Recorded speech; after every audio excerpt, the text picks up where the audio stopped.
Okay. So, next naman sa lower extremities natin is yung leg. So, yung leg, di ba, composure ng two bones, yung fibula sa tibia. So, long bone lang naman. So, madali lang. So, meron siyang tatlong projection. AP lateral saka AP oblique projection. Tatandaan mo lang, itong tatlong to, same lang sila na, same lang silang supine, same lang sila na, yung central ray, perpendicular to mid-shaft, tapos para sila ng structure shown. Ayun yung structure shown. Tibia, fibula, ankle, and knee joint. Diba kasi pag kukuha ka ng leg, diba, kasama yung distal end ng knee, tapos yung ankle, diba, isasama mo. So, ayan. So, unahin na natin tong AP. Yung AP, ang tatandaan mo lang, yung femoral condyles dapat parallel. Ano ba yung femoral condyles? Yan yung ito, oh. Diba, ito yung femur mo. Ito yung head. Ayan yung mga trochanters. Ito yung condyles. Ayan. Ayan yung condyles, yung dalawang yan. Okay? Kailangan daw yan is parallel sa IR mo. Okay? And next, ito naman. Sa lateral projection naman, ang position ni patient is RPO or LPO. Tapos, paano yung projection niya? Medio lateral. So, yung leg, ito yung leg medio lateral. Syempre, diba, ito yung basta yung, kunyari, ito yung part. Ito yung medial. O, ganun. Medial lateral. Okay? Pag lateral-medial, pag ganun. Diba? Tinuro ko na yun sa'yo. So, yun. Then, next. Yun lang tatandaan mo. Tapos, ito na yung makikita. Okay? Then, next. Ito namang apop. AP, oblique projection. Oblique. So, mapa-medial rotation yan o lateral rotation yan. Ito na lang tanda mo. 45 degrees yung rotation niya. Okay? Kapag ka ito ang tandaan mo. Sa leg, lagi sa lower extremity, medial rotation yung makikita mo yung mga joint space na open. Okay? Medial rotation palagi, ha? Kapag ka nilateral rotation mo, makikita mo, superimposition, tapos puro buto lang, walang joint space, mga ano lang yan, mga condyles lang yan, basta sa lower X, ano ayan, so, ayan, yan lang tatanda mo, 45, yan lang yung number dyan, okay, so, ayan yung sa leg, okay, then next, ito na yung sa knee, okay, sa knee kasi may puwet pa Ito naman, dalawa lang yung nagbabase dyan sa puwet na yan.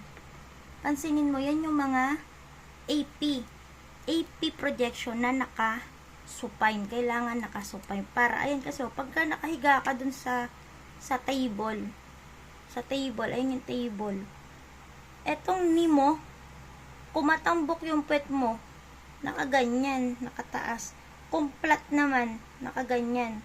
So, hindi na ano yung knee mo, kumbaga hindi nagiging tama, hindi nagiging perpendicular ba yung central ray. Kailangan natin, 'di ba, perpendicular yung central ray. Yung part mo naka-angle. Kapag ka yung depende sa puwet. Okay, kasi nga kumakalang yung puwet. So, ayan. So, simulan na natin. Sa knee, merong 7. Ay, 7 na projection. At tanda mo, ito yung sapit. Itong mga numbers na to, ito yung distance nung axis mo dun sa tabletop. Ano ito, pag daw matambok, yung distance ba, ito. Kaya yun yung tinutukoy dyan sa mga numbers na yun. Tanda mo na lang ito, 19 to 24. Kapag ka flat, less than. Kapag ka matambok, greater than. Tapos, since naka-angle na sila, bawian mo na lang sa central ray. Compensate mo sa central ray mo. Pag flat ko, 3 to 5. Pagka matambok naman, 3 to 5 sa palad. Pagka tama lang siya, nandito siya sa, within dito siya, perpendicular lang. Okay? So, next, ito na. Ginanyan ko siya kasi maganda pag ganyan eh. Okay. Unahin muna natin dito sa dalawang to. Ito yung baliktaran lang to. PA saka AP. Okay? Pag PA naka-prone, nakadapa, so wala namang puwet na involved, so hindi ka babasa dito. Sa AP, nakasupine. Basta nakasupine, nakahiga. Ayan. Yung central ray niya, nakabase sa puwet. Dito, dahil nga, ang central ray naman yung 5 to 7 caudate. Okay? Tapos parehas silang kailangan yung leg naka-medial rotation na 5 degrees. Okay? Ano mo, medial rotation na naman. Parang dito. Para makita mo yung knee joint. Medial rotation mo. Okay? Medial rotation. Medial sa paa. Paano yun sa paa? Medial. Pag ganyan ang medial. Ito lateral. Okay? So, ayan. Next. Etong apop natin, nakasupine na naman. Pero, di ba yung apop, dalawa yan. Isang medial, isang lateral. Parehas silang, ilan na naman yung degree ng rotation? 45 na naman. Parang dito, kanina, 45. So, 45 yung rotation. Tapos, etong CR ng medial rotation, nakabase sa puwet. Okay, medial rotation lang. Kasi itong lateral, may sarili siyang central ray na 5 to, 5 sepalad, 5 degrees sepalad. Okay? So, mga number mo sa 5, 5 to 7, 45, yan yung mga numbers mo sa knee. Okay, dito, makikita mo sa medial rotation, yun na naman, proximal, tibio-fibular, joint na naman. Joint, saka, baliktaran siya. Kung medial rotation, makikita mo, lateral femoral condyles. Kapag na lateral rotation mo naman, makikita mo, medial femoral condyles. Okay? Tapos, makikita mo dito, tibial plateau. Okay? Hindi joint, tibial plateau lang. Tapos ito, may reverse yan. Ito, PA oblique. Tatanda mo lang, pag PA oblique, meron lang siyang knee flex na, reverse lang kasi siya nito eh. So, may knee flexion siya na 10 degrees. Tapos, yung structure shown, reverse lang nung apop. Okay? So, ayan yung AP oblique, saka PA oblique. Okay? Next, ito naman lateral. Madali lang tandaan. Pag lateral lateral recumbent siya. Tapos, paano yung niya? Yung projection niya is mediolateral na naman. Okay? Parehas dito. Pag lower extremity, pare-pares lang. Tingnan mo dito. Medyo lateral din yung lateral. Walang lateromedial. Diba?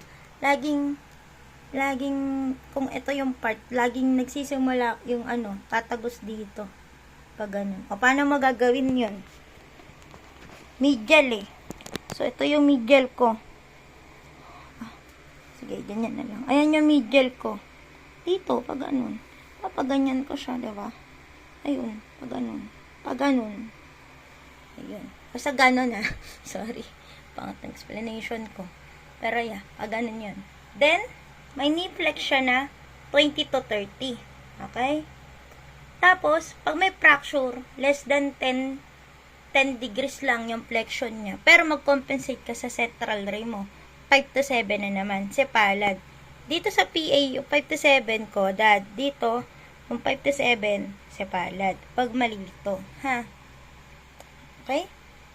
Then, next, ito na yung dalawa. Yung weight bearing. Dalawa kasi weight bearing na yun. Yung isa, AP, bilateral, projection. Dalawa. Kay Leach, Greg, and Cyber method. Ito naman, binaliktad lang, PA weight bearing or standing flexion. Bakit standing flexion? Kasi dito, pansinin mo, dito sa PA, yung knees mo is fully extended. Dito naman, yung knees mo may flexion. Para yung femur mo, maging 45 degrees sa IR. Kailangan kasi. Okay, tinan mo din dito, pag PA, PA, merong flexion din. Diba? Pero 10 lang. Dito na naman, PA na naman. May mga pattern ba? Diba? So, ayun. Meron na naman siya knee flex. So, makikita, parehas sila, itong dalawang to, since weight bearing sila, nakatayo yung patient mo. Parehas silang nagde-demonstrate ng joint space narrowing. Okay? Parehas yan. Dito lang, sa Leach-Greg-Cyber method, dito na si valgus, saka si varus makikita. Sa AP, di mo makikita sa PA yon. Diba nga kapag ka valgus, ayan, pag ganyan. Yan yung neck knee. Pag naman varus, varus, ayan, may bow. So, ito yung bow leg, diba? Neck knee, ito yung bow leg. Neck knee, ito yung bow leg. Okay? Then, ito naman, demonstrate articular cartilage disease. May sakit yung articular cartilage. Dito naman, degenerative joint disease. Siguro mga arthritis. Basta degenerative, sabihin, dala na ng pagtanda. Ito, articular disease. Pwedeng may sakit talaga siya. Ganun. Okay? So, ayan yung sa knee. Ayan yung knee natin.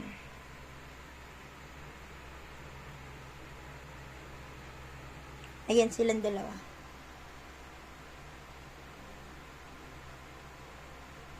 By the way, ito pala yung sa tandaan mo.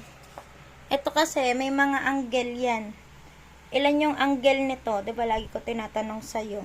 Kung alam mo na, edi, panoorin. Wait lang, ito.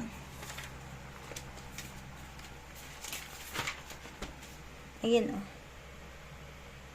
Kita ba? Hindi kita. Wait lang, pare ko. Ayan, Diyos ko Lord, di kita. Basta itong na to is 5 to 15 yung angulation niya. 5 to 15. Ito naman is ilan? 5 to 5 to 7. So, ulitin ko dito para mas maganda. Dito, yung angle nito, kasi diba nakasalant siyang pa ganun. OA naman to. Basta nakaslant siya pa ganyan, diba? Hindi naman siya totally nakagano, tapos ka-anchor siya dyan. Ito, yung pagkasalant niyan is 5. Pagkasalant nito is 5 to 15 degrees. Ito naman, yung condyles mo na yan, hindi pantay yan. Yung isa mababa, yung isa mataas. So, may angle ka na dyan. Yun is 5 to 7 degrees. If I'm not. Tama ako. 5 to 7 degrees. Okay? Yan. Ito yung femoral condyles mo, ha? So, yan na ulit.